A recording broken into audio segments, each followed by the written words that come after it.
A family of 5 moves into their dream house in the country Everybody had their own bedroom. It felt safe.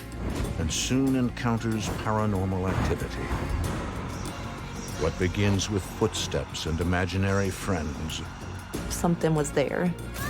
escalates into something so evil I saw her laying in a puddle of blood, and I thought she was dead. and so powerful, it may never be tamed. Cast into hell all the evil spirits. Amen. In America, there is real evil. It lurks in the darkest shadows and in our most ordinary towns. Between the worlds we see and the things we fear, there are doors. When they are opened, nightmares become reality.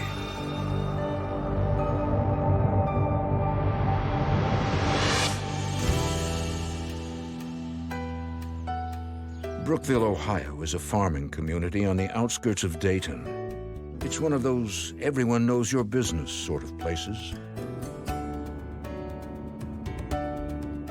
Settled in 1850, Brookville sprung up from nowhere along newly laid railroads built to connect larger cities.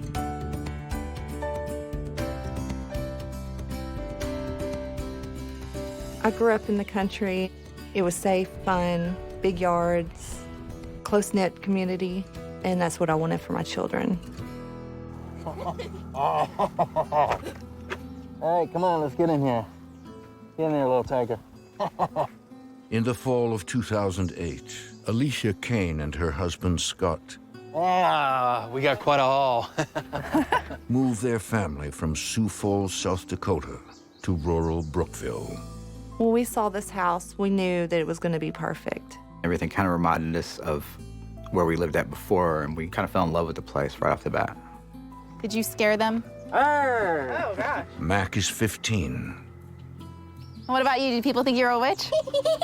Farah is 10. And what about you, little devil? And Marissa is 6. Financially, we were very stable. She was able to stay at home with the kids and not have to worry about work. It was a quiet little town. Everyone knew everyone. It felt safe.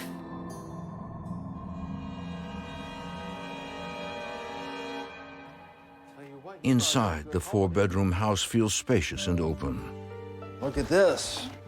We've always been in smaller homes, and it was a good-sized house, and we would have plenty of room. Everybody had their own bedroom, and there was lots of space for everyone to run around. And Who's got some candy for Dad, huh? But the house and property are not as ideal as they appear to be. Within these walls, bad things have happened. Spirits are not at rest.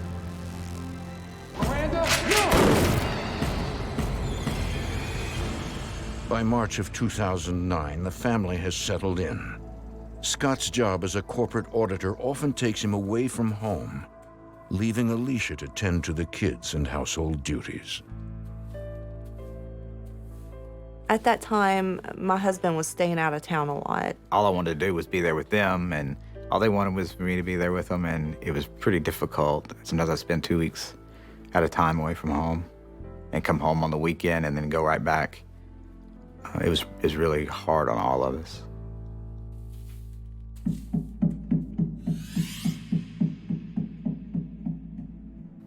Six months after moving into the house, weird things started happening. I heard footsteps, and it sounded like bare feet hitting the wood floor.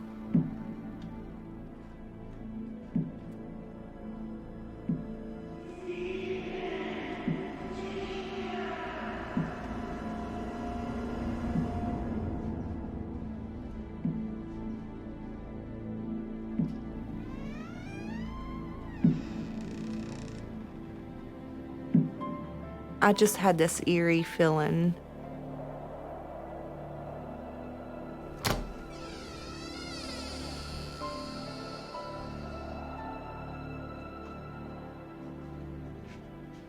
I couldn't see anything, but something was there.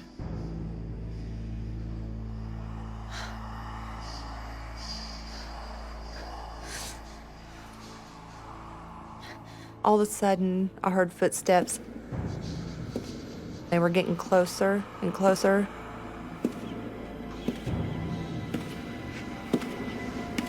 All of a sudden, it stopped.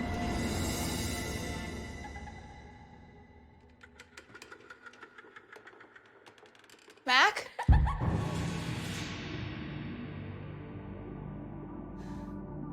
When I didn't see anything, it made me feel like maybe it was just me. I felt confused, frightened, crazy. My gut told me that something wasn't right in that house. Alicia decides to keep the strange experiences to herself. When Scott returns home from his business trip, she feels safe once again. But one night, Alicia suddenly wakes up to intense heat. It feels as if the house is on fire. I was really hot. I had to throw the covers off. It must have been 90 degrees in that house. I was burning up. Scott, did you turn up the furnace? Scott.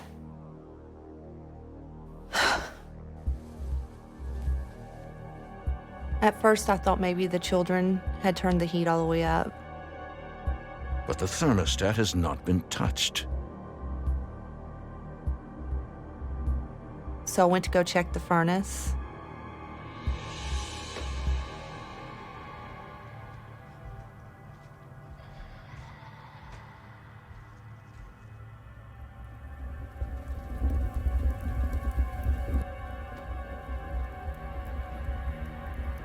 The furnace was turned all the way up.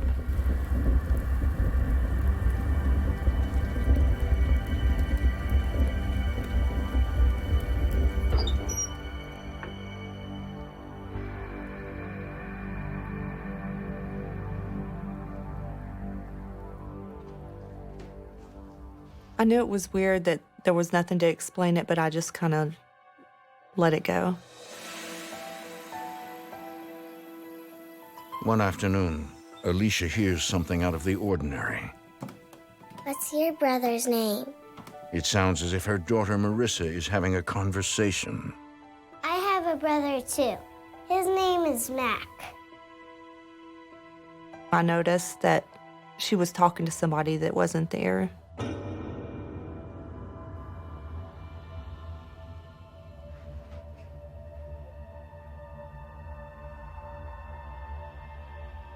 Who are you talking to, Marissa? Jacob. She was telling me that it was a little boy named Jacob and his brother named Stephen. Him and his brother Stephen used to live here. Look, I drew a picture of them.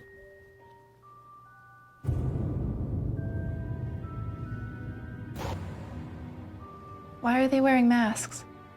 Jacob said they got hurt real bad. She told me that they wore sacks over their heads because they got burned in a fire and they didn't want to scare her. She said the house was right where our house is now. She said the little boys were upstairs in the loft playing. The dad was outside tending to the animals. The mom was cooking. The kitchen stove was a wood stove, and that's what caught fire. Steven, Jacob, where are you? It all made sense now. The creaking, the footsteps, the furnace. I knew something was going on in that house. Where are Jacob and Stephen now? Right there. I didn't know what to think, but when Marissa told me everything in detail, so much detail, I knew she couldn't be making it up. It frightened me.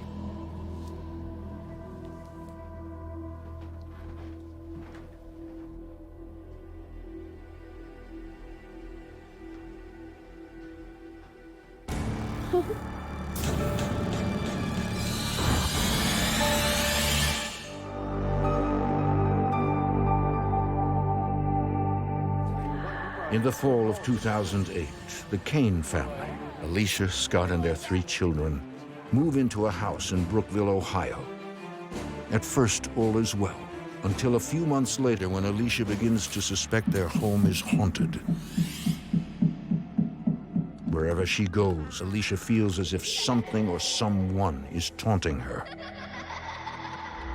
I heard footsteps and the furnace was turned all the way up.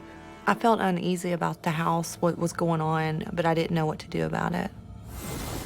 But then, 6 months after moving in, the situation becomes disturbing when her 6-year-old daughter Marissa begins talking to imaginary friends she says died in a fire on the property. When Marissa told me everything in detail, so much detail, I knew she couldn't be making it up. And I started feeling that the little boys haunted the house.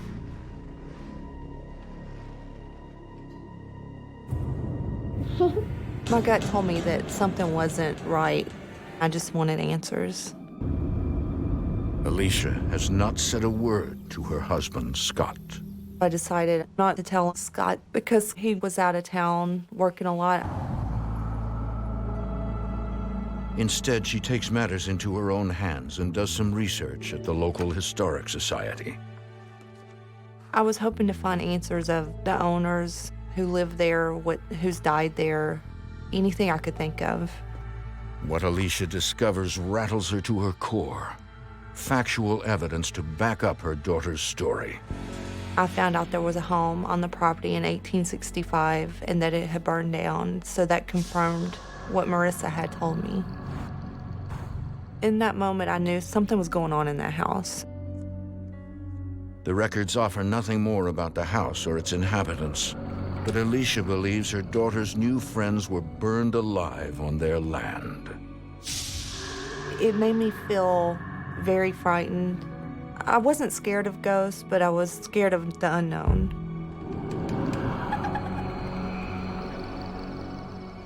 That night, Alicia tells her husband about the records of the fire and Marissa's new friends. I'm really worried about Marissa.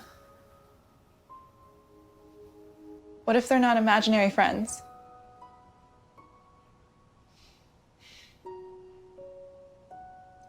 I don't know, what if our house is haunted? I found this map in the Historical Society, Scott. Honey, she's just using her imagination. It's normal behavior for a kid her age in a new place. I kind of reassured her that kids have imaginary friends and it's kind of normal and there's nothing odd about it or strange. She's the youngest and the 2 older kids would kind of leave her out of stuff, so I just thought she was trying to make her own friend, you know, have someone to talk to because they were kind of older and kind of ignored her a lot of times, so I just thought she was trying to have a friend, imaginary friend. I was a little upset that he didn't believe, but I wasn't scared of the little boys. I felt like they weren't there to hurt us, that they were just trying to let us know what happened to them. It's an old house. When you turn the hot water on, the pipes knock and make noises underneath the house, and the doors all creak, and when the wind blows, you could hear it in the windows, and when cars drive by, it's kind of loud sometimes, and the lights will play tricks on you. I just tried to not focus on the house being haunted and live normal.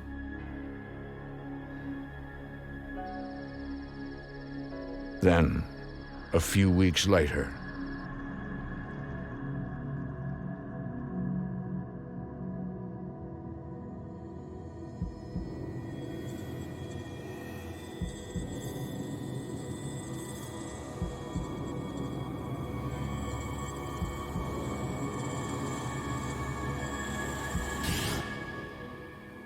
Mom, someone's in my room. Scott, Marissa said somebody's in her room. You could tell she was very upset. Relax, sweetie. You're probably just having a nightmare. Maybe she should sleep in here tonight. Honey, it's fine. Come on, kiddo. Let's go check this out.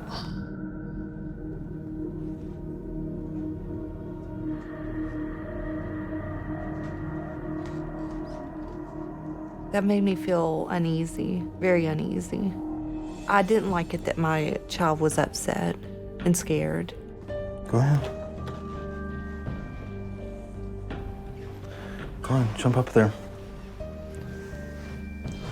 Now, I want you to understand there's nothing in here that can hurt you.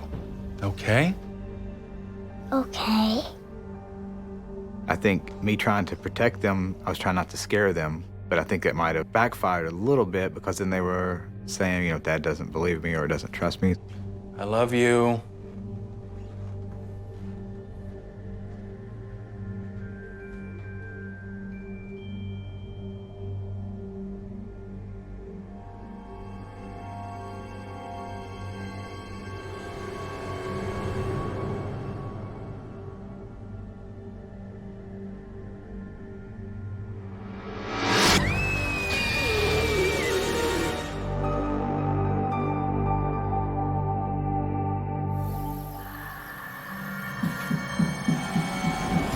It's 2010. For months, Alicia Kane has been convinced that her house is haunted by the spirits of young boys who died in a fire on the property long ago. Her 6-year-old daughter carries on conversations with the ghosts who appear friendly. What's your brother's name? While her husband, Scott, refuses to believe. Honey, she's just using her imagination. One night, young Marissa is visited by a much more terrifying entity. Mom, someone's in my room. Honey, it's fine. Come on, kiddo. Let's go check this out. There's nothing in here that can hurt you.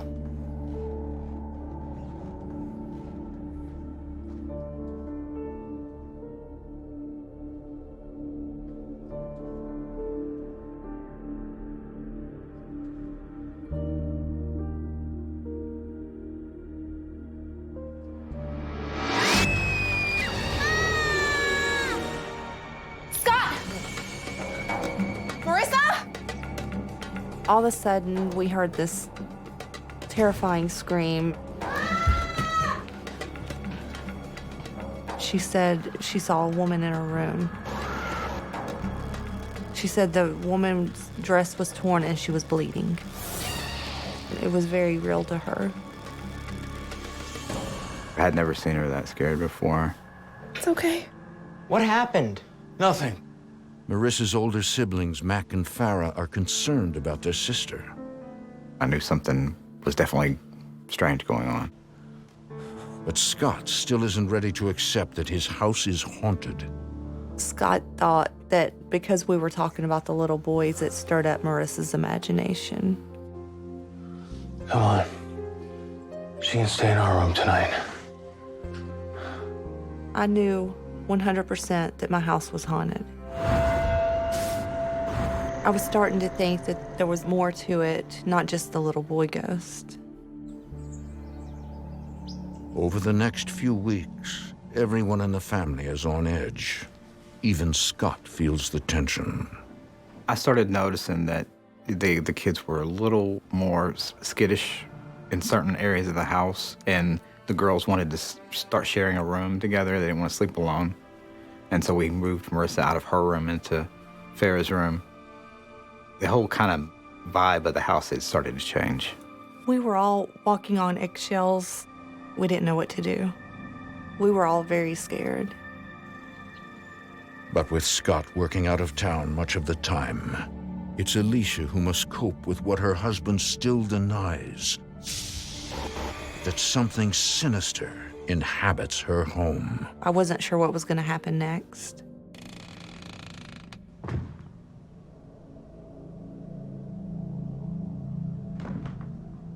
Marissa? Farah? Mac? I was starting to think maybe something bad happened in that house. Miranda, no!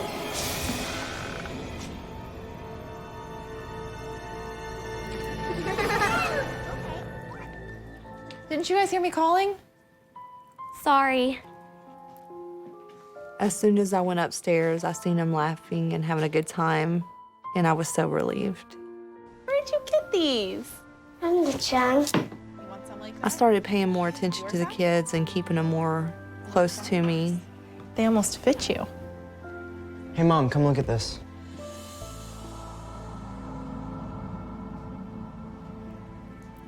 All of a sudden, Mac handed me this bloody, ripped-up shirt that he had found.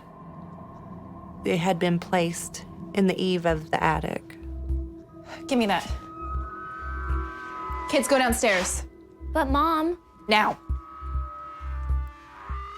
Alicia believes the bloody shirt has a connection to the woman who scared Marissa in her room. It was like someone was trying to hide it. When are you coming home? And Alicia would call me all stressed out, and then it would be like we'd fight over the phone, and then I'd want to just come home right away, but I couldn't because I had to stay for work. It was really, really hard.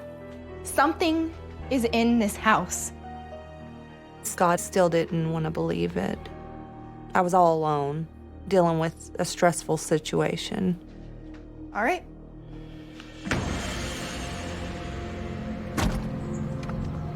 I felt like I didn't have anybody to talk to. I felt alone, scared.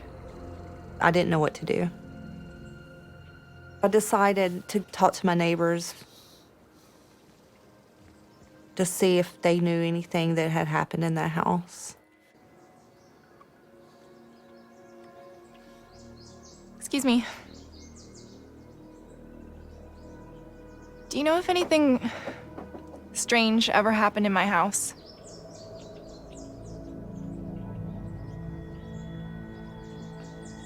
I just can't believe you're living in that house. You know someone was murdered there, right? Murdered? What do you mean? We were all shocked. My neighbor told me that the previous person that lived in that house had shot and killed his wife. She was just real sweet. A beautiful girl. What a tragedy.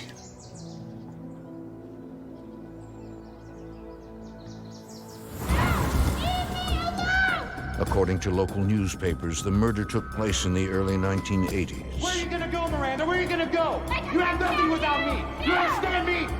The newspaper article said they had been in an argument. Miranda, no! And he shot her twice in the back. It confirmed what had been going on in the house, what Marissa had seen.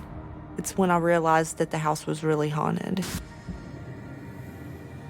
I was feeling every kind of emotion there is possible. I was scared, frustrated, angry, and now I was worried about my family. I felt completely powerless. But the real terror for Alicia's family is just beginning. A few days later, Farah hears strange sounds coming from somewhere in the house. Mom?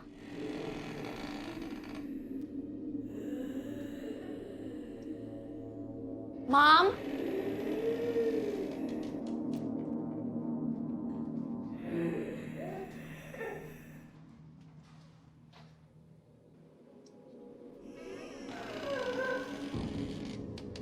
Mom? Mom?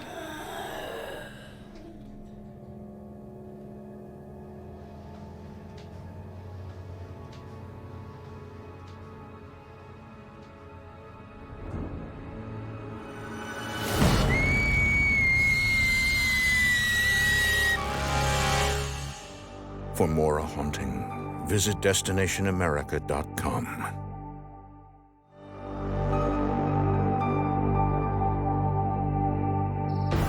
In Brookville, Ohio, Alicia Kane believes her new house is inhabited by the ghosts of two young boys who perished in a fire many years earlier.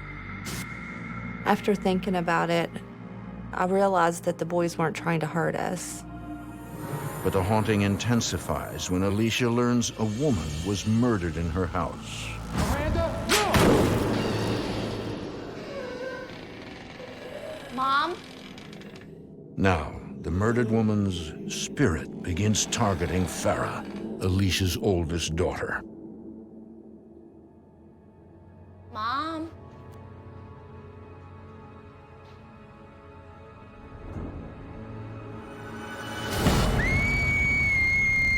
All of a sudden, I heard this terrifying scream. And Farrah was crying and shaking. It was awful.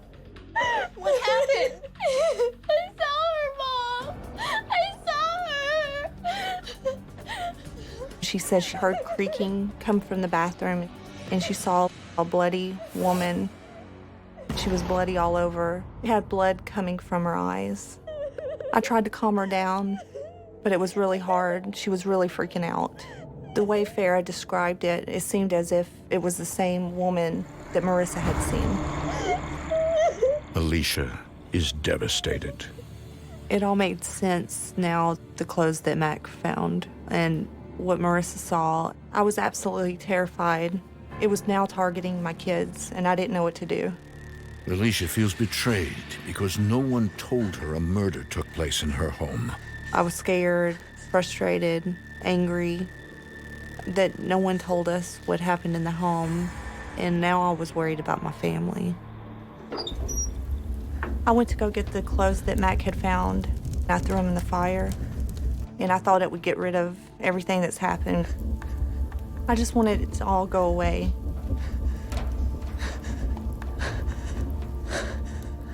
Alicia? What's wrong? Did you know a woman was murdered in our house? I didn't really want to believe it still. I was still kind of in denial about it. But when Alicia had told me that the previous owner had murdered his wife in the house, it kind of made everything fall into place. That's who Marissa saw in her bedroom that night. And Farrah saw her in the bathroom this afternoon. And she was covered in blood. Everything that the kids had experienced, everything that Alicia had experienced, it all made sense. And it kind of floored me. I found this in the newspaper.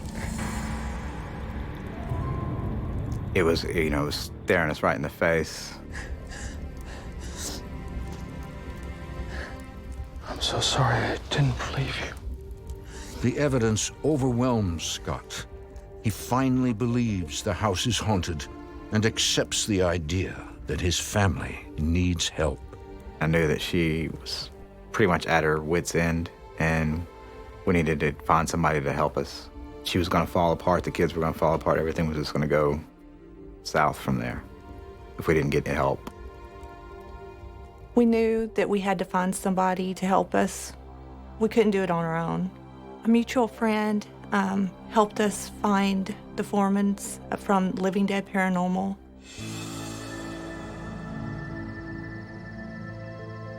Soon after, the team of 3 brothers, Josh, Sean, and Rocky Foreman, arrive at the house.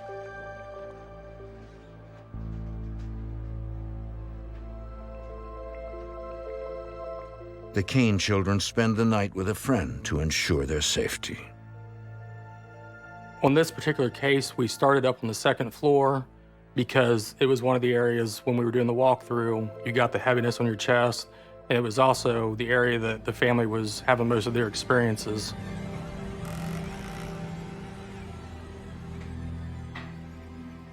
Was that open a minute ago? I don't think so.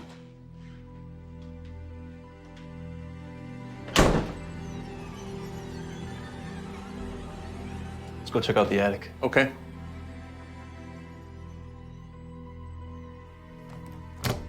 As soon as I open the attic door, you hear a female voice, just plain as day.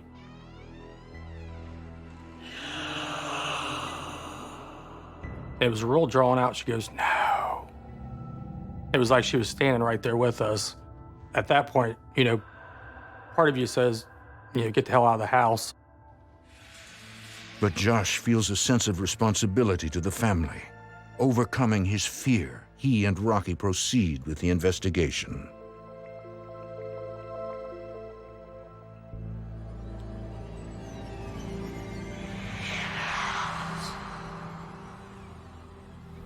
What was that? I don't know. Something's in here. He immediately got a sad feeling, and he had asked if I was feeling the same thing he was feeling, because a lot of times, when you're in the middle of an investigation, you'll get different emotions from sadness or fear. And just going up the attic, you got that heavy feeling. It was just like an overwhelming sadness.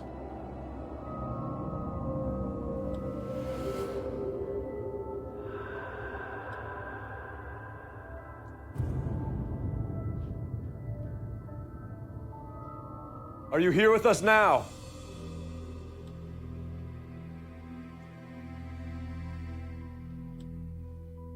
What do you want?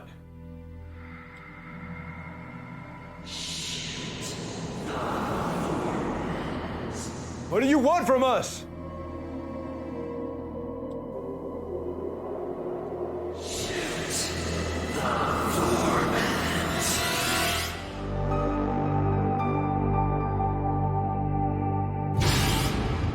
For the past 2 years, the Kane family has been terrorized by the ghost of a woman who was murdered in their Brookville, Ohio home. The Kanes knew nothing about the killing before they moved in. Their daughter's terrifying encounter with the murdered woman's spirit forces Alicia and Scott to seek help from paranormal expert Josh Foreman and his brothers.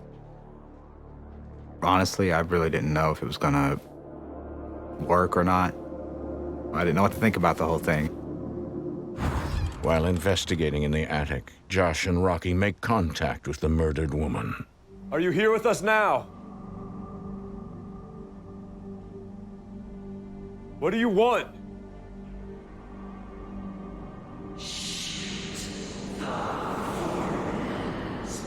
What do you want from us?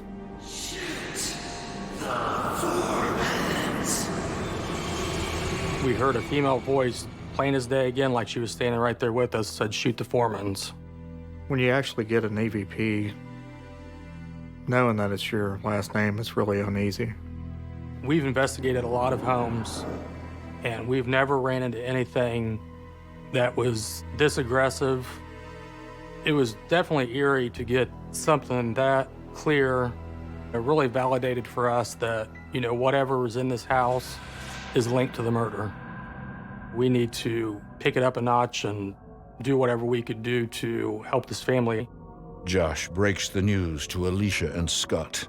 This ghost is upset and hell-bent on disrupting their family. I believe the woman who was murdered in this house is still here. This was the home that she was supposed to start her family and raise her kids. And then in a very tragic and sudden way, all those dreams were ripped away from her. The Foremans told us it would only get worse from there. I tried to debunk things that happened that I couldn't explain or had no excuse for, but everything that was happening was real. Josh provides a solution. We'd like to bring someone in to perform a cleansing. We were at our wits' ends on it, so we didn't know what to do. I was terrified. I was hopeful that the cleansing would help.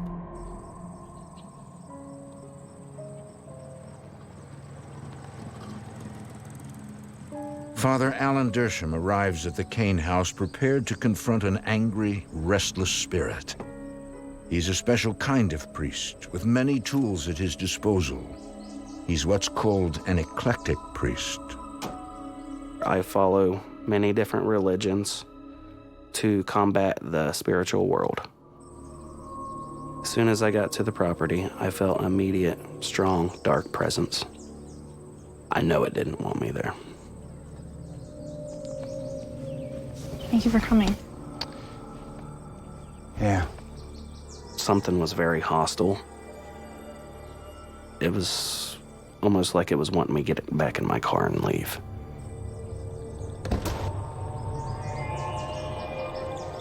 While the family waits in another section of the house, Alan uses rites and rituals from 5 different religions to cast out the restless spirits. When I set up a cleansing, I picked the centermost room of the house and I burn a black candle that will absorb every negative energy into the house. It was strange to have this man with all this weird stuff that we've never had in our home before, but we were willing to try anything. Saint Michael, the Archangel, defend us in battle. Safeguard us against the wickedness and the snares of the devil. I could sense spirits of children there, as well as a darker spirit. The children's spirits seemed to be more welcoming and just curious. They seemed to be stuck in the home. The dark entity was on the upper levels of the house, towards the attic and the second floor.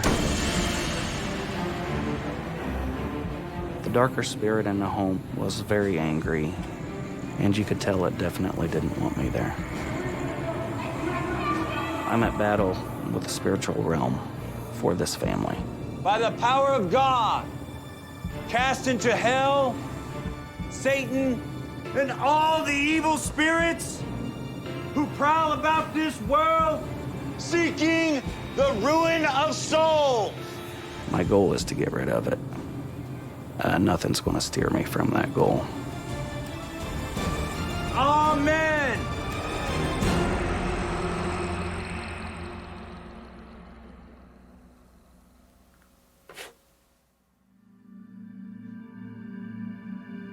I felt very strongly that I had eliminated a presence within the home. For 1 week, life in the house returns to normal. All paranormal activity stops. Alicia and Scott are relieved, hopeful the cleansing has worked. It felt as if this big cloud had lifted off of our family. I was happy. The kids were happy. Everything was pretty much back to the way it was before. It felt like at the beginning when we first moved into the house. But the haunting is far from over.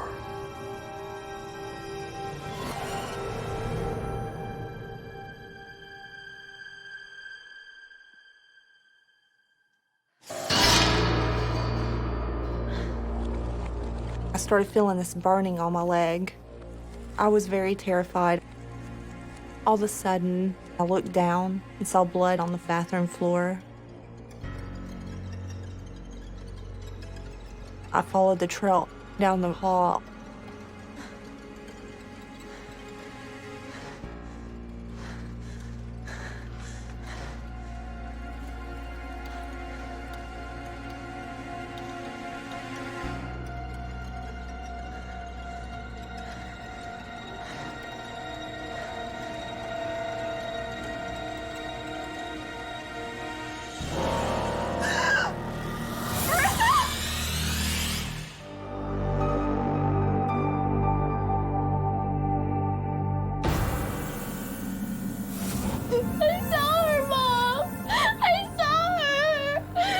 For more than 2 years, the Kane family has been terrified by the bloody spirit of an angry woman murdered in their Brookville, Ohio home. After bringing in professional help and getting the house cleansed, the family believes their nightmare is over. Cast into hell all the evil spirits. Amen. But it's not. It's back with a vengeance.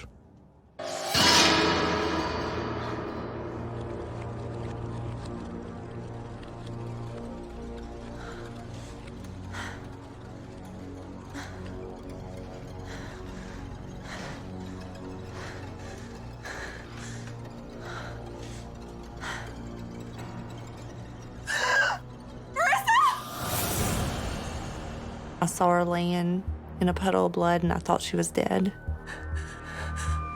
Marissa?